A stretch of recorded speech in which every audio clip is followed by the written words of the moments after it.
Hello, I'm Barry Daniel, and this is the podcast of the Middle Way Society. Our aim is to encourage a universal approach to living a more integrated, ethical life, avoiding dogma or any appeal to authority.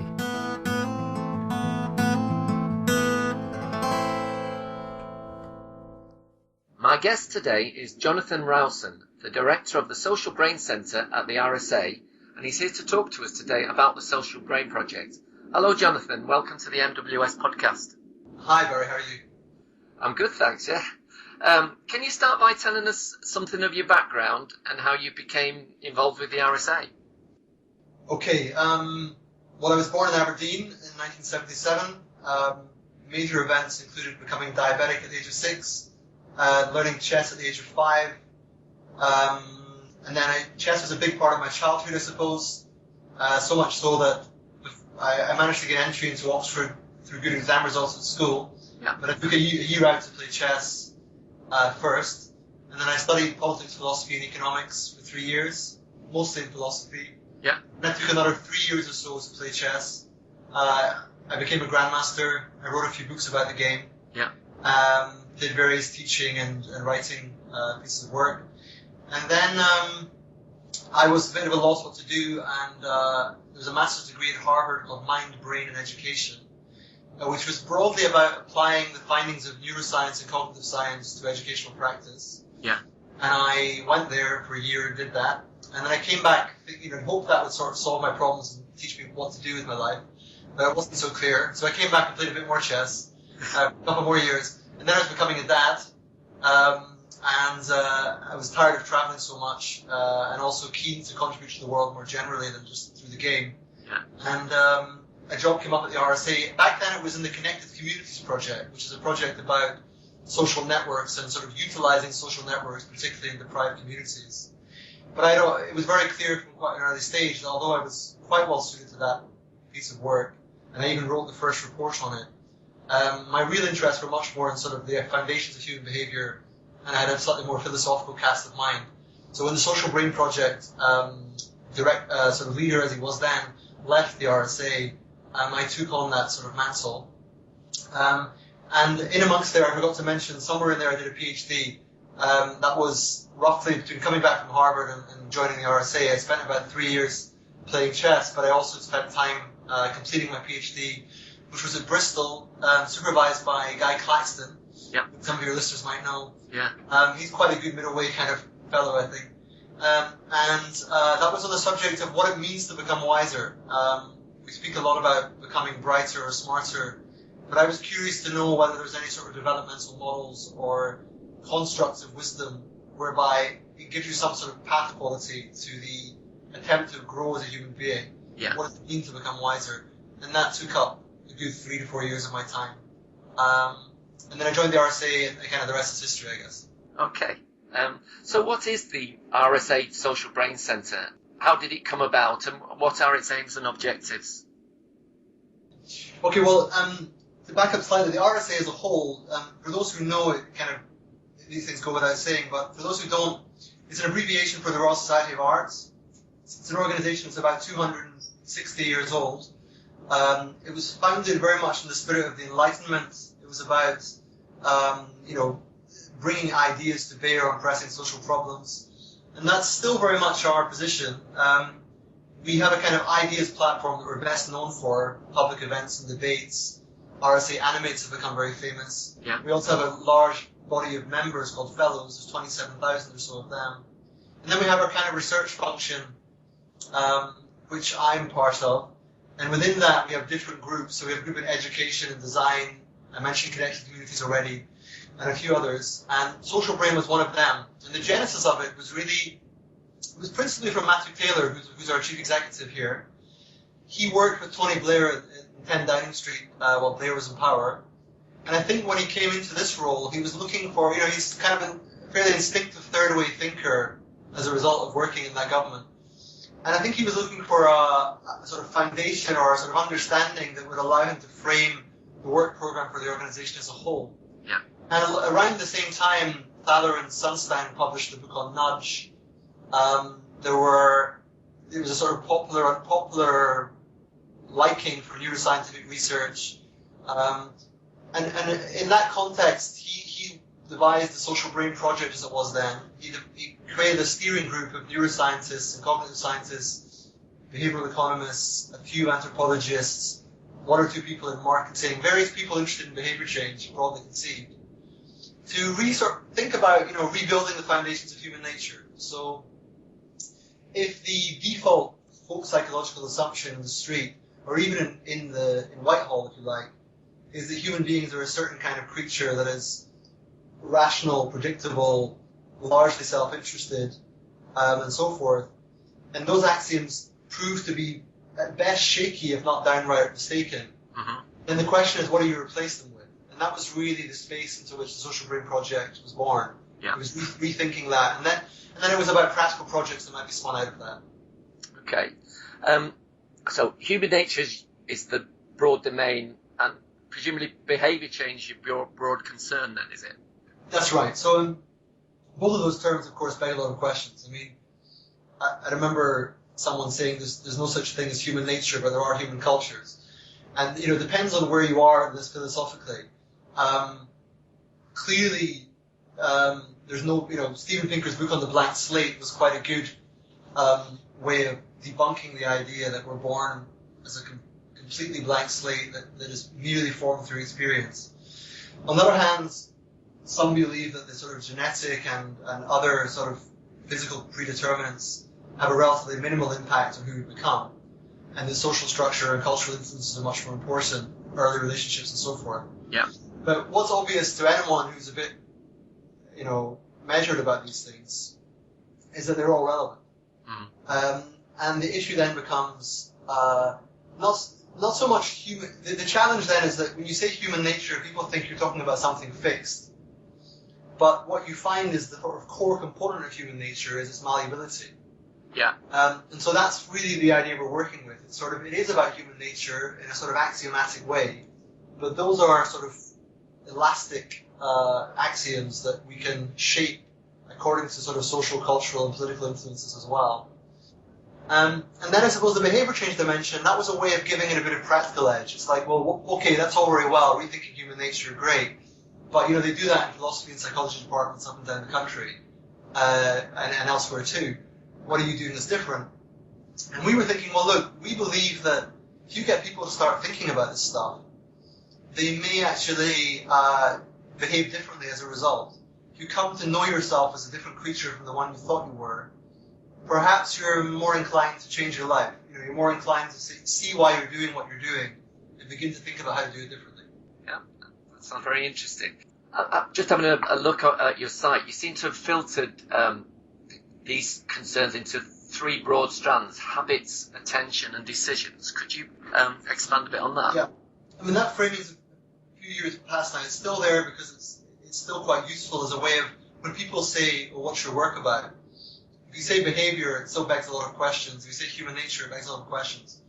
By saying decisions, habits, and attention, we're trying to give a bit more texture. Yeah. So decisions obviously are about, the daily imponderables and choices we face as consumers, as citizens, as family members. And then there's a lot of sort of intellectual ammunition to be brought to bear to make sense of how those decisions are made, what the main influences on them are. And people have typically assumed that that's reason and rationality that's brought to bear. But increasingly it feels like social influences, social norms, environmental contexts, choice architectures, broadly the situation or the context, various other factors are brought to bear on why we decide in the way we do. And reason is often a kind of post hoc rationalization rather than the thing that generates the decision. Habits are more about recognizing our deep automaticity. There's a wonderful paper by Barg and Chatran a few years ago called The Unbearable Automaticity of Being. And really, our emphasis on habit is about bringing to people's attention just how much of what we do is a function of unconscious, automatic conditioning mostly. And some of that is highly adaptive. It's not to say it's all wrong, but a great deal of what spiritual practice is about is trying to wake up from that conditioning, from that automaticity. So by drawing attention to habit, we're saying, look, let's problematize the fact that we're these creatures of habit, but but at the same time recognize we need a certain degree of habituation to function. And then finally, attention is where we sort of try to carve a little bit of a new niche. Some people describe the impact of the internet on the economy as creating an attention economy. And the attention economy is broadly, people trying to get stuff in front of your eyes and your mind so that you'll behave differently as a consumer. And that can be everything from an email to an advert. But we want some people to have more resistance to these things, so that, again, they're not automatically swayed into buying or behaving in a certain way. Yeah. But they have a little bit of control of their own attention, so they can see it happening in real time and have a degree of autonomous control over that. And of course, that tapped into the interest in mindfulness, which was incipient then and growing in Western context, but is now really becoming a bit more mainstream and something we're working with a bit more now. Yeah, I did an interview recently with Claire Kelly of the Mindfulness in Schools project. Right. And this seems really to be taking off now. What are your thoughts on the UK's all-parliamentary group on mindfulness? I think it's very encouraging. I think anyone who knows Parliament knows that all-party parliamentary groups are not the hotline to the Prime Minister. They are places for discussion, consideration, for getting clarity about what the key issues are and what needs to be resolved to bring it to bear on policy. But it is very much a kind of we have arrived moment. This is, mindfulness has been taught to about 85 peers and MPs in the House of Parliament. And the APPG is a kind of forum whereby that critical mass of interest in Parliament can be brought to bear so that people can actually think in a more critical way about what kind of evidence would we need, for example, for the Department of Health to make mindfulness the first port of call for GPs when they're doing their training into how to deal with mental health conditions in their practices. Yeah. So it's promising, it's nascent, I'm encouraged by it, but it's very much a first step on a long road. Yeah, okay. Now, your experience of working on these areas has enabled you to draw up some working assumptions that underpin your approach. Could we just go through these? For example, the first one, we cannot change ourselves without changing each other. Could you expand a little bit on that? Sure. So this arises from the conventional critique of behavior change, which is that it's all about the individual and it's a kind of selfish endeavor about it's all the responsibility of the person, and if they change, somehow nothing else changes, social and political structures remain the same, and therefore what's the point? Yeah. And really, that's belied by our understanding of the influence of social norms and social networks. When you change your behavior, I don't want to give a false sort of quantity on this, but we know that you definitely have some impact on the people nearest and dearest to you. Yeah. You have some impact on those who are a little bit further away from you, and a little bit more of a ripple effect on those down the line in those networks. So the idea is that, really when you change yourself, it doesn't end there. You don't know where your influence ends because we're all embedded in these social networks where social norms, spread and proliferate. Okay, so it's not 1 + 1, it's 1 + 2 or 3 then? Or it's more one, well, it depends again in mathematics now, but it's more sort of exponential than people realize. Yeah. It's realizing that if you take, there's all this stuff about you can't change the world without changing yourself, or the famous Tolstoy quote about everyone thinks of changing the world, but no one thinks about changing themselves. It's a way of saying, look, it's not selfish to try and change your own behavior. Yeah. It's actually one of the most socially adaptive things you can do, and socially beneficial things you can do. Yeah. Because once you understand your own influence as somebody embedded in the social network, your framing of what it means to change yourself changes. Because what you're really changing is a key kernel or key node in a much larger network. Yeah. I go quite regularly on retreat, and there is a perception now and again that it's seen as narcissistic or navel-gazing, but I find that by doing that, I can actually re-engage with the world in a lot more effective way. Exactly. Yeah. I think it's, for anyone who's experienced that, you know that the quality of your interaction with others is a key component, not only of your well-being, but also of your contribution, whatever it may be. And therefore the question is, well, what are you bringing to bear? I think it was Thich Nhat Hanh who said, the quality of our actions are a direct function of the quality of our being. And I think that means that what do you do to improve the quality of your being? Some would say that's certain forms of practice. But even if it's certain daily habits of reflection or discussion with other people, the key is not to take it for granted, and also not to see it as self-indulgent, because the idea of an individual self that is completely autonomous is basically an illusion. We're part of a bigger organism. We just have to kind of remind ourselves of that on a regular basis. Yeah. Okay, let's move on to the next one. Complexity is more often the solution than the problem. Right, so I don't know if you've seen the boats on the River Thames, but they have these, I think KPMG is the company, it's called Cutting Through Complexity. And this is a conventional idea that really what people need is more simplicity in their lives. And all this complex stuff, oh, it's so complex, blah, blah, blah. But actually, in my experience, the capacity to complexify is a great asset. You just need to realize when it's adaptive and when it isn't, when it's helpful and when it's not. There's a lovely quote by Oliver Wendell Holmes. I think it says, "I would not give my fig for the life on this side of complexity, but I would give my life for the simplicity on the other side." In other words, there's a difference between a kind of simplicity that is really simplistic and a kind of simplicity that is pure and lucid and arises from complexity. So a good example of that might be the equation E equals mc squared, which is sounds simple and people know it and it has a ring to it and it's part of our kind of cultural semiotics, but crucially it's bounded in deep science and a great deal of theoretical underpinning. So that's what I mean by complexity being an asset. You have to go beyond simplistic understandings to a much more complex understanding of things and then try and emerge on the other side. The other way of framing it is that it's grounded in developmental psychology, which broadly argues that human development is a process of progressive complexification of your mind and your consciousness. And that really, the function of complexification there is your capacity to hold multiple perspectives in mind and actually work with them, rather than just holding them constant, but really begin to integrate them, but also discriminate among them. So you can discriminate and integrate in a way that's seamless and productive and fluent.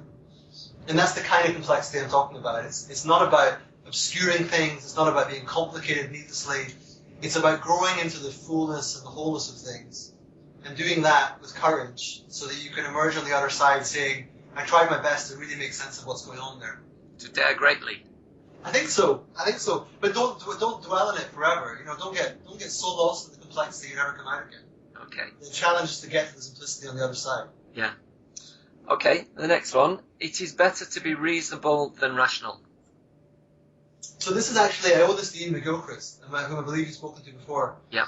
In his book, The Master and His Emissary, which is a wonderful book, he raises this distinction somewhere, and he says that it's actually a distinction in virtually every language between reason and rationality.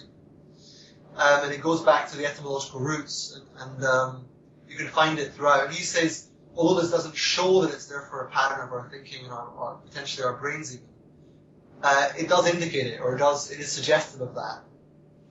And crudely, the difference is this, that reason is broadly contextual, holistic, systemic, somewhat intuitive, very sensitive to the particularities of a given situation, mindful of, the recent past and the near future, and it's very much embedded in a whole context. So on Ian's sort of model, it's very much a kind of right hemispheric perspective. Yeah. But in terms of rationality, that's much more like what your hardcore theoretical economists do.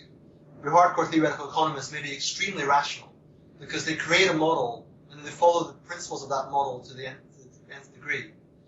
But they're not obviously being reasonable. They can say, they don't realize that what's true in one context may not apply so well to another. So that's not to caricature economists, because a lot of them are very thoughtful about these axioms. But the point is that there's a difference between a sort of holistic reasonableness, which is about seeing things in the round, and a kind of hardened rationality, which is much more about applying a sort of algorithmic way of thinking when it's not appropriate because it's out of context. Yep. So how does this tie in with your the work you did with Guy Claxton and wisdom? Quite directly in a way, because I think a huge amount of wisdom is very much about seeing beyond the rationality towards the reason. I didn't frame it in those terms, and I would hesitate to do that too explicitly now. But I think what's valuable about wisdom when you experience it. And that was quite an important part of my thesis. It wasn't about what is it at a purely theoretical level. It's what does it feel like to have been in the presence of it or to have felt it within oneself. Yeah. And it's often accompanied by feelings of lightness and a feeling of sort of dissolution of the ego, and a feeling of great charm and love even. And those things don't arise from formulas. They arise from a certain quality of attention and a certain discernment that's very, very intensely sensitive to the myriad of different variables in a given situation. And in my thesis, I have lots of different stories that try to bring that point to bear, to try to illustrate that idea. So one I can share now that might help to make sense of it. I don't think it speaks to reasonable and rational directly, but I begin the thesis by mentioning it. It's a story of Gandhi getting on a train when he was still in South Africa. And of course, in those days, the trains were much bigger with ladders to get on them and so forth.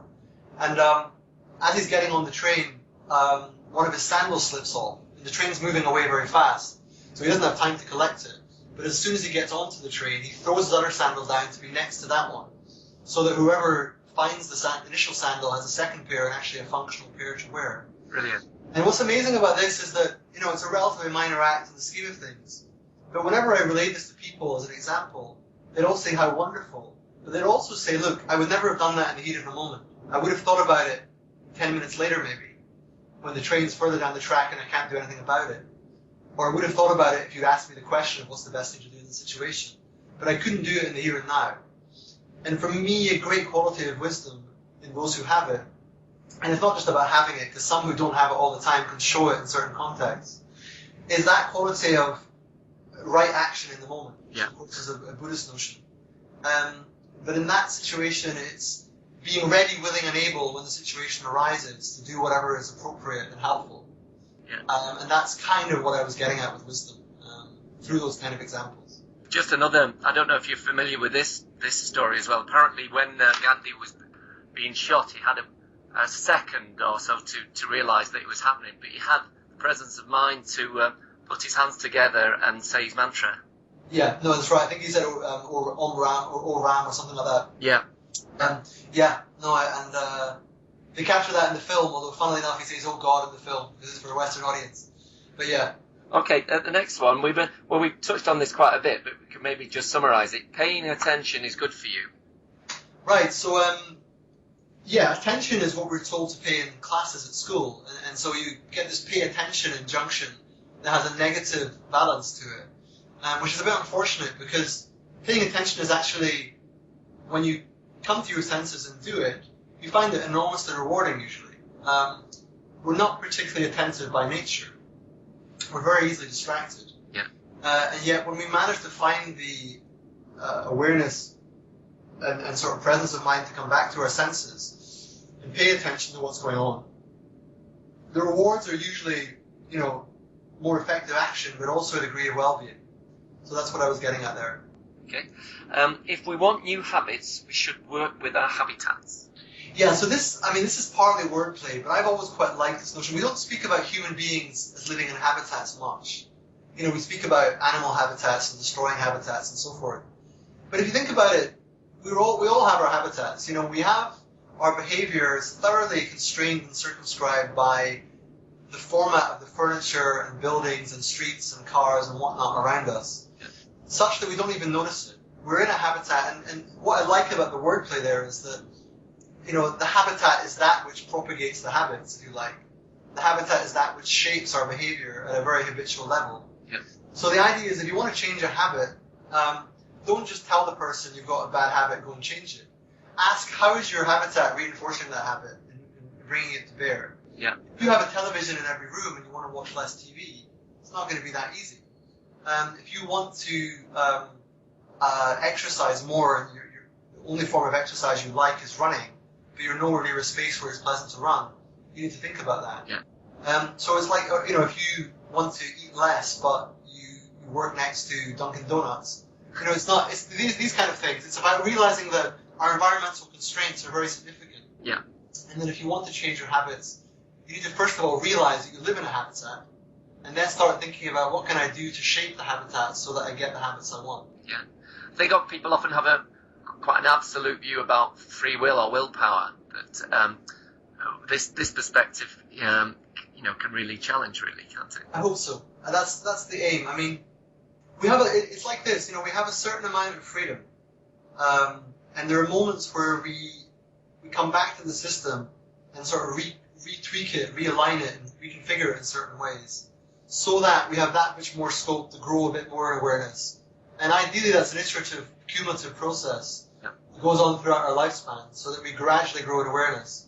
But of course, it doesn't always happen that way. You can get lost in your job and your family and never come out again. Right. The final one of these assumptions is the brain is a stimulant. Yeah, so that's kind of my own, and that arose from a report I wrote early on in this job called Transforming Behavior Change, which was subtitled Beyond Nudge and Neuromania. And there I begin by asking, since I was directing the Social Brain then project, now Center, the question is, well, what do we mean by social brain? And I said, well, the brain is social in two distinct senses. One is the sense in which we evolve through and for human relationships, and a great deal of our brain power is there to track social relationships and form them and make use of them. And also that we're built for empathy and mind reading and also to negative effects too, manipulation and so forth. But the second form of social brain was in some ways more interesting. It was the idea that the brain is a shared reference point, a bit like the weather. And when I gave a few popular talks early on, I used to speak about the brain being the new weather in terms of a conversational, talking point. Because the reason you ask people speak about the weather is that you can be absolutely sure it's something you have in common. Yeah. And there are many things like that, but the brain is a bit like that. Not your brain or my brain, but the brain.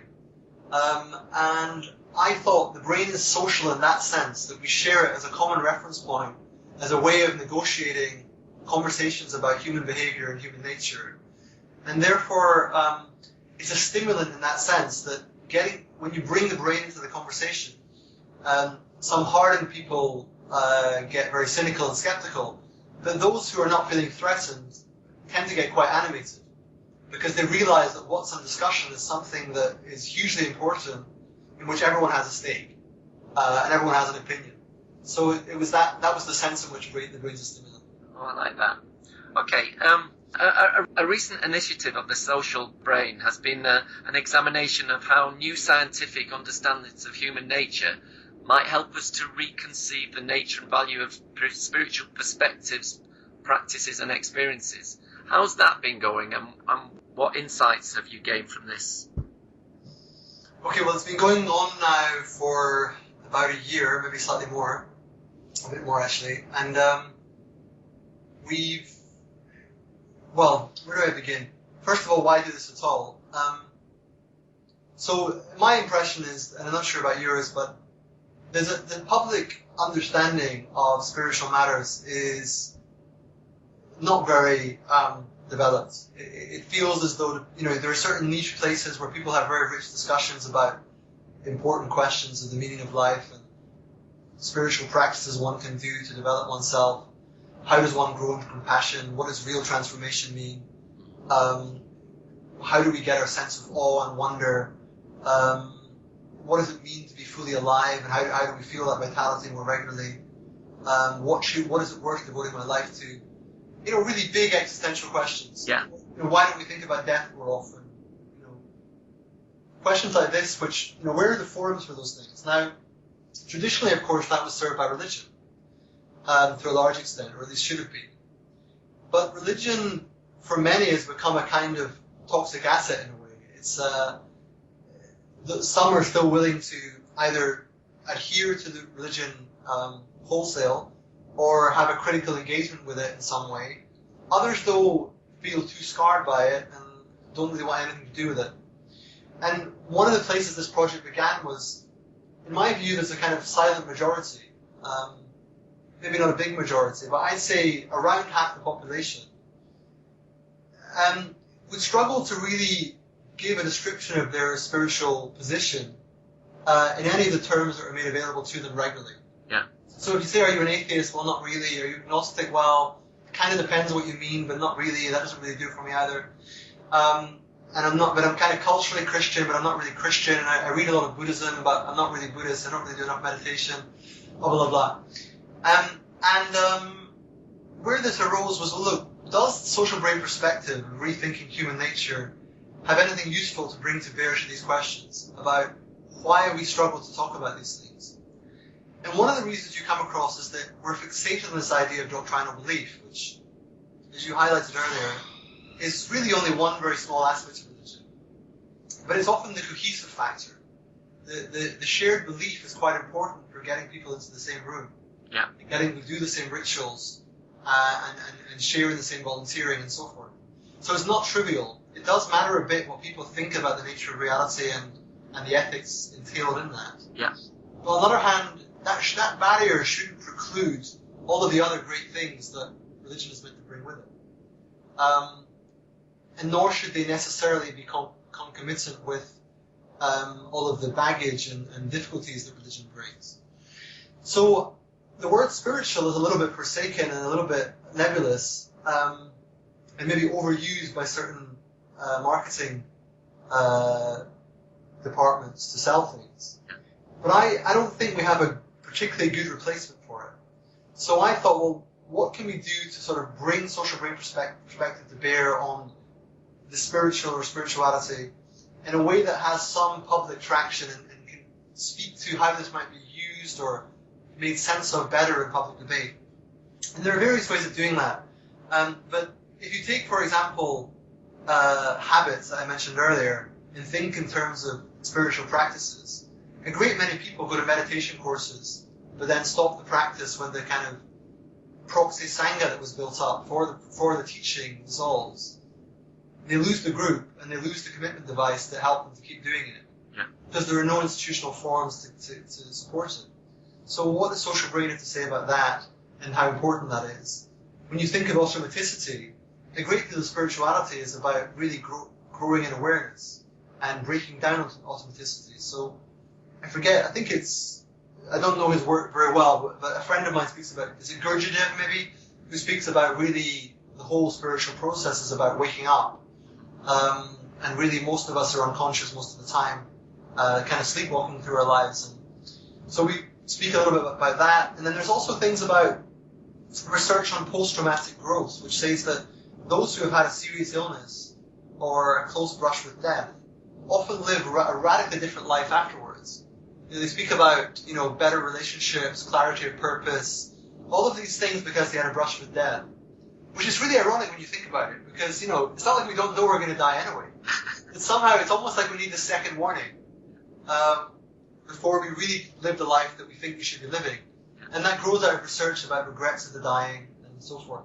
So, we've had 3 public events already and 3 private events.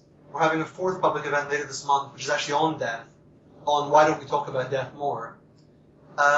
Which sounds very cheery, but actually, I think is an important thing to speak about and can be done without being too gloomy. And then there'll be 2 more public events, there'll be another private event, and there'll be a final report, and that's all got to happen by September. So I'm going to be doing that as well as doing some work on climate change. So I'm going to be busy, but that's the plan, yeah. Well, look forward to seeing the report when it comes out. Sure. What I find really encouraging, Jonathan, is that both our endeavours, the Social Brain and the Middle Way Society, share numerous departure points. The work of Ian McGilchrist on the brain hemispheres, Lakoff and Johnson's thesis of embodied meaning, Daniel Kahneman's work on cognitive biases, and the importance of mindfulness, balance and integration. Have you come across similar convergence in other projects? There is some. We get a lot of very supportive emails saying we like what you do and how can we be involved and so forth. And many of them we can't really respond to meaningfully because we don't have the capacity really. Yeah.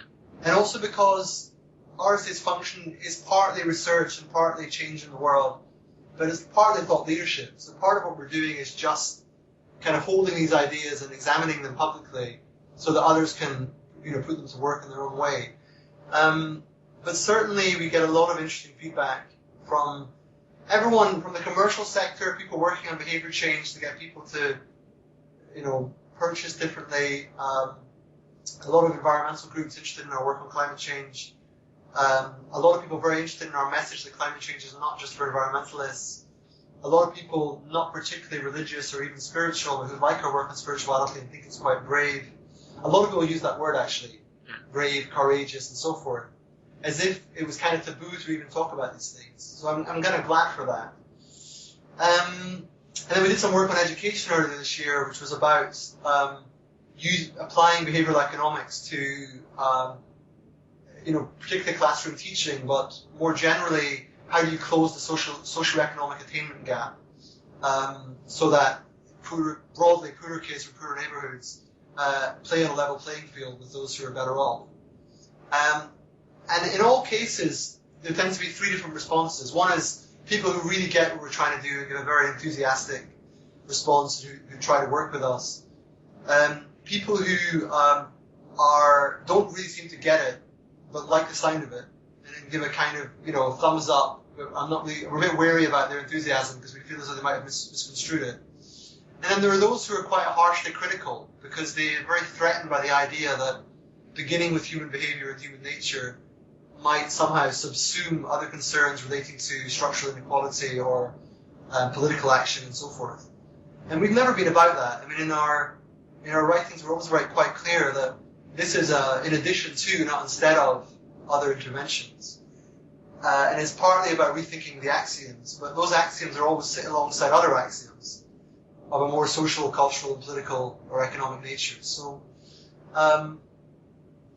there's been a lot of sort of generic enthusiasm, not all of which we managed to develop.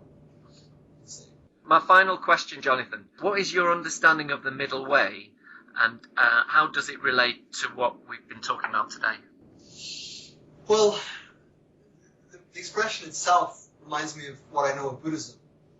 And it's often used in its traditional forms to contrast different approaches to, in religious language, the approach towards enlightenment, but in more secular language, human development and growth.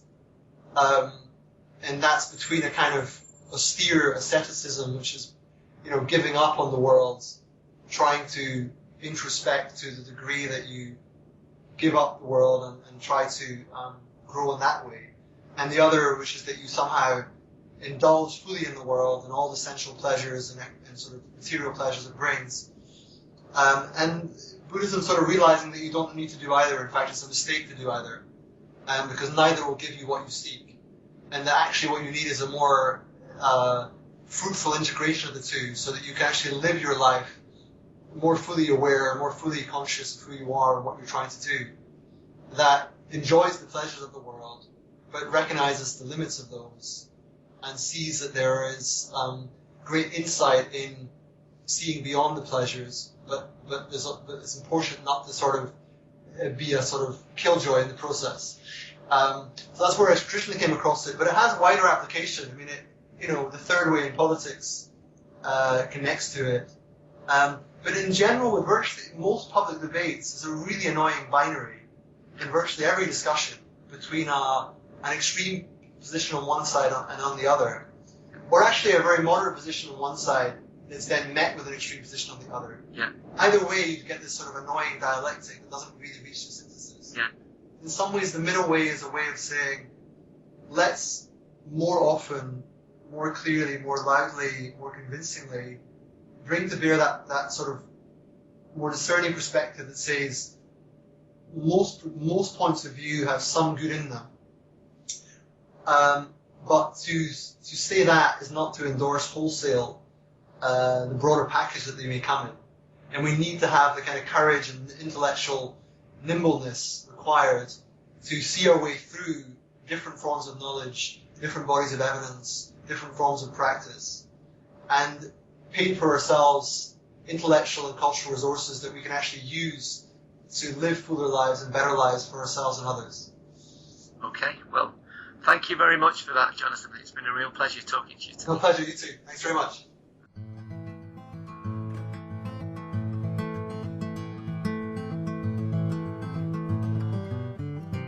can find out more about middle way philosophy at www.middlewaysociety.org.